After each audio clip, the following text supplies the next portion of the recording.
আসসালামু আলাইকুম ওয়া বারাকাতুহু। আপনার জীবনে কখনো যদি কোনো একটা ভালো ঘটনা ঘটে কিংবা আপনি কোনো একটা কিছু অ্যাচিভ করলেন, কোনো একটা ভালো কিছু অ্যাচিভ করলেন। তার পরপরই যদি কোনো খারাপ কিছু ঘটে কিংবা ভালো কোনো ঘটনা ঘটার পরেই যখন কোনো খারাপ কোনো ঘটনা ঘটে, তাহলে সেই ঘটনা ঘটার পেছনে সবথেকে বড় কারণ একটা হতে পারে। সেটা হচ্ছে কুনজর। হাদিসে এসছে রাসূল সাল্লাল্লাহু আলাইহি ওয়াসাল্লাম বলেছেন যে, আ কুনজর মানুষকে কবর পর্যন্ত নিয়ে যেতে পারে। কিংবা এরকম বলেছেন যে, উটকে পাতিল পর্যন্ত নিয়ে যেতে পারে। এরকম একটা কথা একটা হাদিস কিন্তু আছে। তো কুনজর এটার প্রভাব যে সত্যি, এটা আপনি যদি চারিপাশে দেখেন কিংবা একটু খেয়াল করেন অথবা নিজের ক্ষেত্রে যদি খেয়াল করেন তাহলে অবশ্যই বুঝতে পারবেন। নিজের ক্ষেত্রে কিভাবে বুঝতে পারবেন যে আপনি আপনার সাথে কখনো কোনো ভালো কিছু হলো, সেটা অনেকে জানলো, অনেকে আপনি বললেন, আপনার অ্যাচিভমেন্ট সম্পর্কে সকলকে বলে বেড়ালেন এবং তার পরপরই আপনার সাথে কিছু খারাপ ঘটনা ঘটা কিংবা আপনার শরীর খারাপ হওয়া, আপনার অসুস্থ থাকা কিংবা ওই অ্যাচিভমেন্টটার তেমন কোনো আ খুশি বা হ্যাপিনেস কিছু না থাকা বা চলে যাওয়া। এরকম কিন্তু হতে পারে বা আপনার সাথেও যদি কখনো এরকম ঘটে তাহলে আপনি আ সেটা কিন্তু রিলেট করতে পারবেন। এছাড়া আপনি যদি আশেপাশের মানুষগুলোকে দেখেন যারা তাদের জীবনে আসলে কোনো কিছু অ্যাচিভ করেছে এবং সেটা আপনি দেখেছেন, এরকম যদি হয় তাহলে আপনি তাদেরকে একটু নোটিস করবেন। তাদের ভেতরে যদি আপনি সম্ভব হয় আ চাইতে কিংবা তাদের ভেতরটাকে জানতে, তাহলে দেখবেন যে ওই অ্যাচিভমেন্ট এর পরে তাদের কোনো না কোনো বিষয়ে কোনো ক্ষতি বা কিছু ঘটে গেছে। তো আমরা বাইরে থেকে মানুষকে হাসিখুশি দেখলেও কিন্তু ভেতর থেকে আমরা কিচ্ছুই জানি না। আমরা হয়তো বাইরে থেকে কারোর উন্নতি দেখছি। কিন্তু ভেতর থেকে তাদের মেন্টাল স্টেট, তাদের মানসিক অবস্থা কিংবা তাদের আসলে সুখী কি সুখী না, এগুলো আমরা আসলে বুঝতে পারছি না বা জানি না। এটাই স্বাভাবিক এবং এটাই বাস্তবতা। কিন্তু আম এই যে কুনজর এটার প্রভাব যে আসলেই আছে, এটা আপনার বুঝতে খুব বেশি কাঠখড়ি পোড়ানো লাগবে না। এটা প্রথমত কোরআন হাদিসের কথা। তো এটা অবশ্যই সত্য। কিন্তু অন্ধকারে বা আ না দেখে না বুঝে আমি বিশ্বাস করতে বলছি না।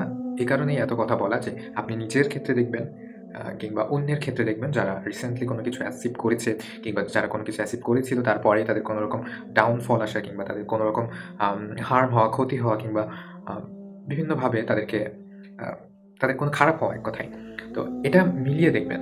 তো আমরা এটার কারণ কি প্রধানত? প্রধানত এটার কারণ হচ্ছে আমরা মাঝে মধ্যে অনেক কিছু ওভার শেয়ার করি। ওভার শেয়ার করি কেন? কারণ আমাদেরকে দেখাতে হয় অন্যদেরকে। এটা হিউম্যান বিহেভিয়ার এর একটা অংশ যে আমরা দেখাতে চাই যে আমরা কতটা সফল, আমরা কত কিছু অ্যাচিভ করেছি আমাদের লাইফে। এটা আমরা দেখাতে চাই এবং এটা দেখানোর মাঝেই আমরা সুখ জিনিসটা খোঁজার চেষ্টা করি। আম বেশিরভাগ পিতামাতাকে দেখবেন যে তারা তাদের সন্তানকে নিয়ে তাদের অ্যাচিভমেন্ট টা বেশি বলে বেড়াতে চায় কিংবা যারা বলতে পারে না, যে সকল প্যারেন্টস তাদের সন্তানের আ অ্যাচিভমেন্ট বলতে পারে না বা বলার মতো কিছু নেই, তাদের মনে ওই জায়গাটা শূন্য থাকে এবং তারা যখন অন্যের অ্যাচিভমেন্ট দেখে তখন নরমালি তাদের খারাপ লাগে। তারা আম বিশেষ করে যারা এরকম অন্যের হ্যাপিনেস দেখে কিংবা অন্যের অ্যাচিভমেন্ট দেখে, অন্যের সফলতা দেখে সেটার সাথে নিজের সফলতাকে তুলনা করে। যেমন অন্যরা যদি বেশি সফল হয়ে যায় তাহলে সেখানে নিজেকে বিফল হিসেবে বা ব্যর্থ হিসেবে দেখবে। এটা একটা স্বাভাবিক আম হিউম্যান বিহেভিয়ার এর একটা অংশ। এটা হওয়াই স্বাভাবিক। তো অনেক সময় মোটিভেশন এমনটা দিতে দেখা যায় কিংবা এমন অনেক মোটিভেশন দিতে দেখবেন যে এটা করে দেখাই দিতে হবে সবাইকে, ওটা করে দেখাই দিতে হবে সবাইকে। আ এরকম অনেক করে দেখিয়ে দেওয়ার যে টেনডেন্সি এটা দেখা যায়। তো এটা এই টেনডেন্সিটা থাকা আসলে উচিত না। মানুষের মধ্যে এই টেনডেন্সিটা থাকা উচিত না যে আমাকে দেখাই দিতে হবে। এটা তাদের পয়েন্ট অফ ভিউ থেকে একরকম কিন্তু আসলে কাউকে এরকম আপনার সফলতা দেখায় আ নিজের কোনো লাভ হবে না। হবে কি তাদের পেছন আপনি জ্বলিয়ে দিচ্ছেন এটা দেখানোর মাধ্যমে। তো এটা দেখানোর কোনো দরকার আসলে নাই। আপনার না দেখালেও আপনি খুশি থাকতে পারবেন। আপনার অ্যাচিভমেন্ট গুলা নিয়ে আপনি এনজয় করতে পারবেন।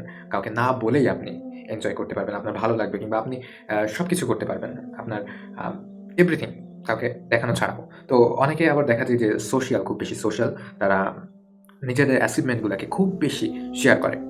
আ তো এরকম ক্ষেত্রে তাদের খুবই ঝুঁকিতে রয়েছে, তারা খুবই বিপদে রয়েছে বলে আমি মনে করি। তো সে কারণে নিজের অ্যাচিভমেন্ট গুলাকে কখনোই শেয়ার করা উচিত না।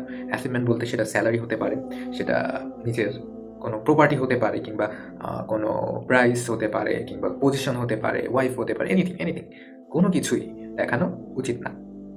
সবকিছু নিজের লাইফে, নিজের জীবনের ভেতরে ব্যক্তিগতভাবে পার্সোনালাইজড করে রেখে সম্পূর্ণ লক করে রাখা সবথেকে বেশি ভালো হয় সেই হ্যাপিনেসটাকে বা সেই সুখটাকে, সেই অ্যাচিভমেন্টটাকে আ ধরে রাখার। তো এই কারণে আমি এটাই বলব যে দরকার নেই।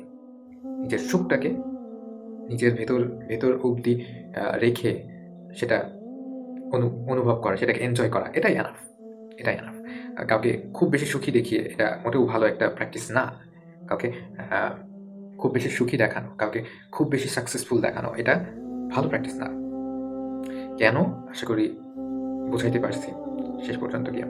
তো একটা কথাই বলব যে সবকিছুতে একটা দায় টেনে রাখবেন বা নিজের জীবনটাকে একটা তালাবদ্ধভাবে রাখবেন, দরজা দিয়ে রাখবেন, পর্দা দিয়ে রাখবেন যাতে করে কেউ দেখতে না পারে। এক কথায় দেখাবেন না। হয়ে গেল। Good bye.